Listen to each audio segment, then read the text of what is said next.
누가 참 성도인가? 누가 참 성도인가? 라는 제목으로 말씀 전하겠습니다. 오늘 본문 말씀은 빌라도의 1차 신문 가정에 이어서 2차 신문 가정 그리고 사형 선고에 대한 내용이 기록되어 있습니다. 이미 살펴보았지만 예수님에게서 아무런 혐의도 찾지 못한 빌라도는 예수님을 석방하고자 시도하였습니다. 이러한 빌라도의 노력은 오늘 본문 말씀에서도 계속되고 있는 것을 보게 됩니다. 빌라도는 예수님을 채찍질하고 능욕함으로써 흥분하여 예수님을 죽이려고 한 유대인들에게 만족감을 주어서 예수님을 석방하려고 하는 그런 모습을 볼 수가 있습니다. 그렇지만 빌라도의 이러한 시도는 자신을 왕이라고 하는 예수를 만약 놓아주게 되면 로마 황제에 대한 반역에 가담하는 것이다 라고 하는 유대인들의 협박에 결국 빌라도는 굴복함으로 인해서 예수님의 무죄를 확신하고 있으면서도 이 십자가형을 선고하게 되는 그러한 내용을 오늘 본문 말씀을 통해서 우리는 보게 된다는 것입니다. 유대인들이 그 사면의 대상으로 빌라도가 두 사람을 권했을 때 영원한 생명을 주시는 구원자 예수님을 유대인들이 선택하지 않고 바라바를 선택하게 됩니다. 그러자 빌라도는 즉시 예수님을 데려다가 채찍질을 하게 됩니다. 1절에 보시면 이에 빌라도가 예수를 데려다가 채찍질을 하더라라고 기록하고 있습니다. 빌라도가 예수님을 채찍질한 그 이유는 예수님이 무죄하다는 그러한 사실을 빌라도는 이미 알고 있었습니다.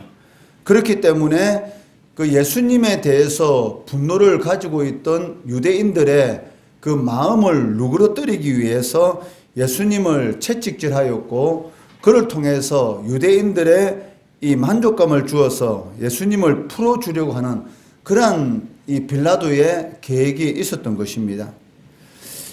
예수님을 고문할 때 사용되었던 채찍은 그 오늘날과 같이 가죽으로만 만들어진 것이 아니고 그 가죽 끝에 이 나비나 예리한 못이 달려 있었기 때문에 한번 내리칠 때마다 이 살점이 뜯겨 나가고 찢어짐으로 인해서 피가 튀는 그야말로 이 형용할 수 없는 그런 고통을 안겨주게 되는 것입니다. 거기에다가 군인들이 가시나무로 면류관을 만들어서 머리에 씌웠기 때문에 머리에서는 이 피가 흘러내리게 되었고 또 자색옷 2절에 보시면 그 자색옷을 입혔다라고 되어 있지만 그 실제적으로는 그 붉은색 옷 홍포를 입혔습니다. 왜냐하면 이 그 자주색 염료로서 그 흰 천에다가 이 염색을 하기 위해서는 상당히 이 비싼 비용을 내어야 했습니다. 그렇기 때문에 이 족에서 추출하는 그 자주색 염료는 워낙 값이 비쌌기 때문에 쉽게 구할 수가 없었고 당시 그 로마 장교들이 입고 있던 그 가운은 거의 그 흔히 구할 수 있는 그 곤충에서 추출한 그런 붉은 색소로서 염색한 그런 가운을 입고 있었기 때문에 그 가운을 예수님에게 입힌 것이죠. 그렇기 때문에 마태는 그 로마 군인들이 예수님에게 입힌 그 옷을 홍포로 이렇게 표현하고 있습니다. 그런데 그 요한은 이 자주색이라는 그런 이 말을 사용함으로 인해서 그 왕이 입는 그런 옷을 그 입혔다라는 그런 의미로서 이렇게 표현하기 위해서 자주색 옷을 입혔다라고 기록하고 있었던 것입니다. 군인들이 가시나무로 면류관을 만들어 머리에 씌움으로 인해서 이 상당히 고통스러운 그러한 고통을 주었고 또 홍포옷을 입힘으로 인해서 그 조롱하는 그러한 일을 예수님을 겪게 만들었던 것입니다. 가시로 만든 면류관의 이 날카로운 그 가시로 인해서 이 피가 흘러서 얼굴에는 엉겨 붙어 있고, 그리고 군인들의 구타에 의해서 얼굴은 퍼렇게 멍이 들어 일그러져 있었고, 또한 군인들에 의해서 입혀진 낡은 그 홍포는 그 상처에서 흘러내리는 피로 인해서 더욱 붉게 물들어 있었던 것이죠. 한마디로 보면 이 사람의 형상이 아니다라고 싶을 정도의 그러한 모습을 예수님께서 하고 계셨던 것입니다.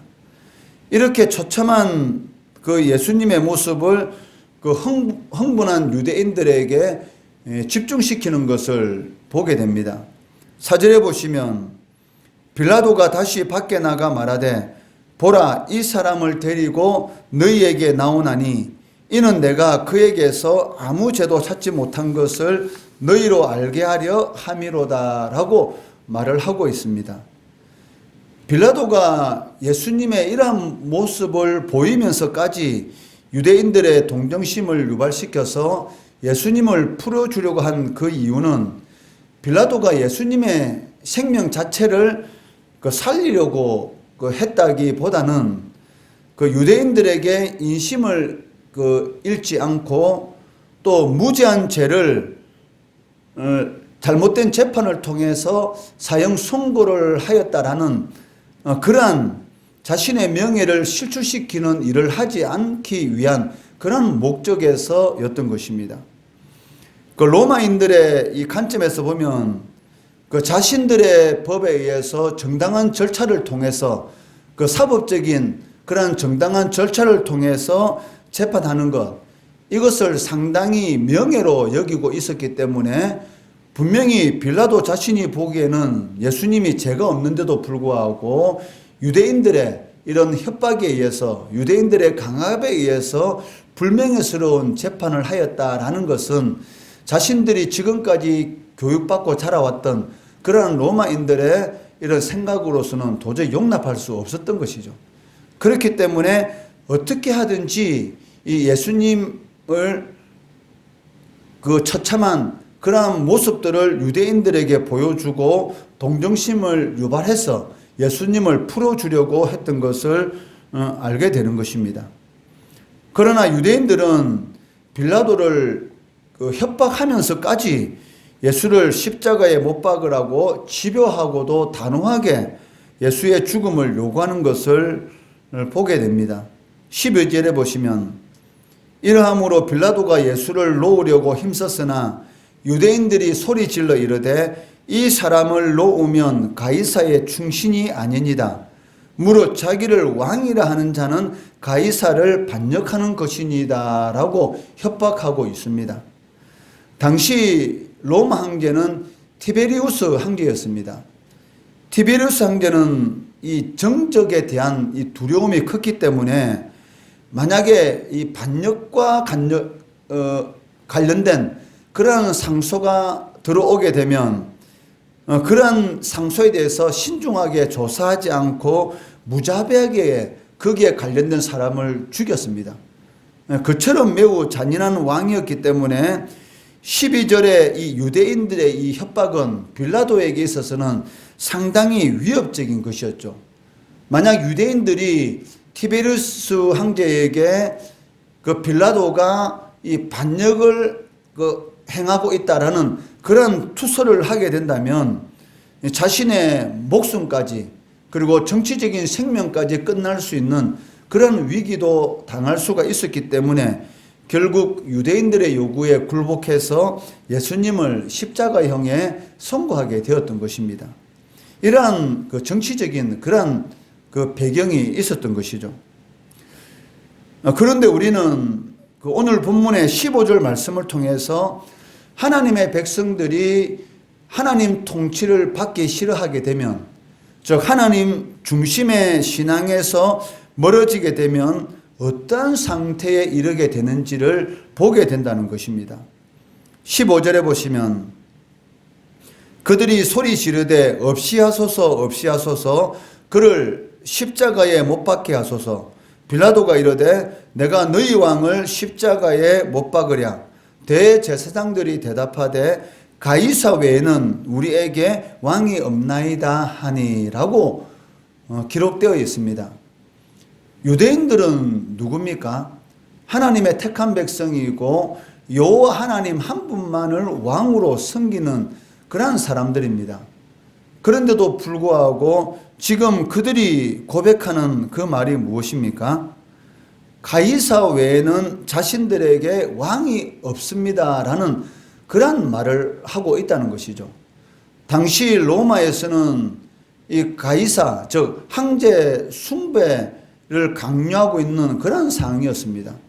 그 황제를 숭배한다는 것은 바로 십계명을 어기는 우상 숭배의 죄에 해당되는 것인데도 불구하고 대제사장들, 즉 종교 지도자라는 그런 높은 위치에 있는 사람들이 오히려 그 하나님만이 자신의 왕이다라고 고백하는 것이 아니라 우상 숭배의 행위를 지금 조장하고 있다는 것이죠.